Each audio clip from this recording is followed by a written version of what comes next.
Hello बच्चों। तो आगे आज हम पढ़ते हैं general characteristics of ionic bond. ये अगला लेक्चर है और ये आयनिक बॉन्ड के पढ़ने के बाद हम जनरल कैरेक्टरिस्टिक पढ़ते हैं कि आयनिक बॉन्ड के जो है सामान्य विशेषताएं क्या होती है। तो सबसे पहले हम बात करते हैं फिजिकल स्टेट की।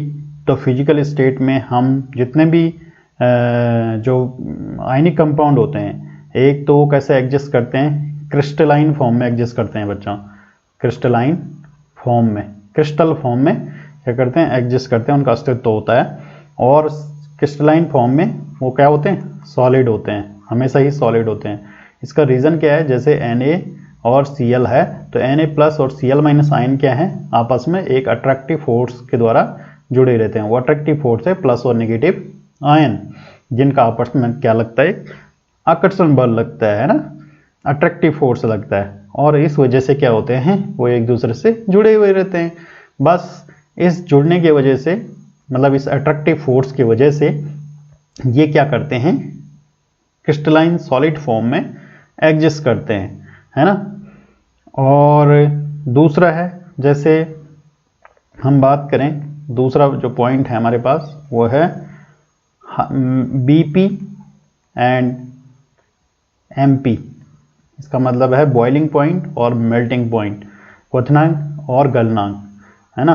तो अगर हम मेल्टिंग पॉइंट या बॉइलिंग पॉइंट की बात करें बच्चों, तो इसका जो मेल्टिंग पॉइंट होता है या बॉइलिंग पॉइंट होता है, यह हमेशा ही उच्च होता है, हाई होता है। इसका कारण क्या है, इसका कारण है कि जो आयन जुड़े हुए होते हैं आपस में, जैसे Na प्लस और Cl माइनस आयन है, तो क्योंकि ये अट्रैक्टिव फोर्स की वजह से जुड़े होते हैं आपस में, वो अट्रैक्टिव फोर्स क्या है, प्लस आयन और नेगेटिव आयन, है ना।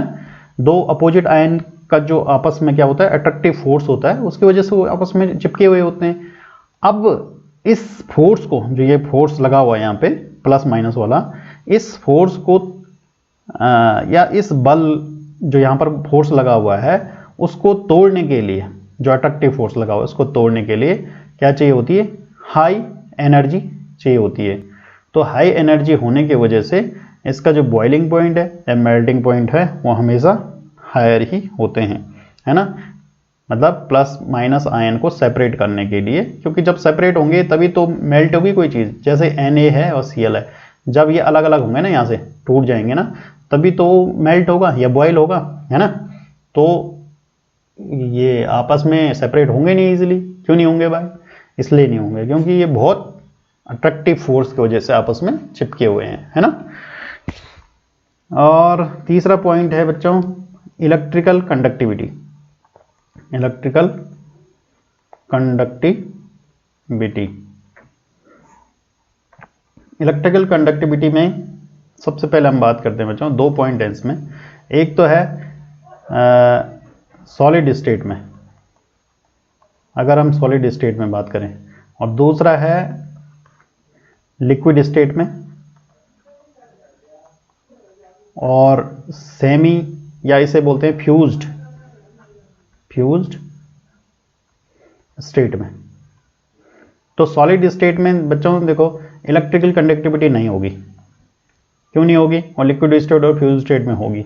देखो जो इलेक्ट्रिकल कंडक्टिविटी को कैरी करते हैं, मतलब इलेक्ट्रिकल चार्ज को जो कैरी करते हैं वो है आयन।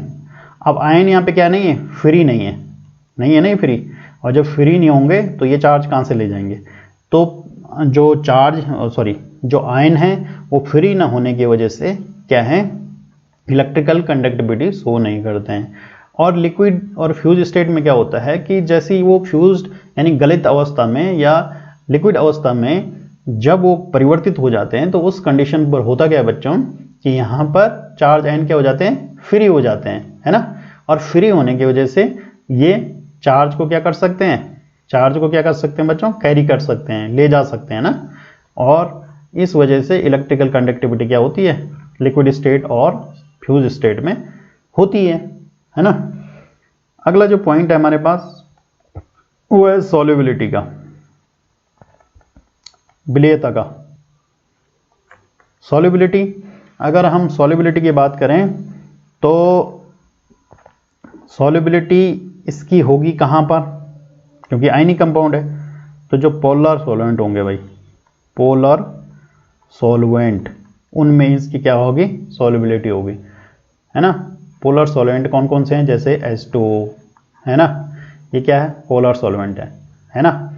और कुछ अन्य सॉल्वेंट जिनमें पोल्स बनते होंगे, जैसे H+OH- आयन, इनमें क्या बन गया, पोल बन गए, 2 पोल बन गए, एक पोल ये है, एक पोल ये है ना। तो ऐसे पोल में ऐसे डाइपोल जिसमें बनेगा, पोलरिटी जिसमें बनेगी, उसी में आयनिक कंपाउंड सॉल्युबल होगा। अगर NaCl को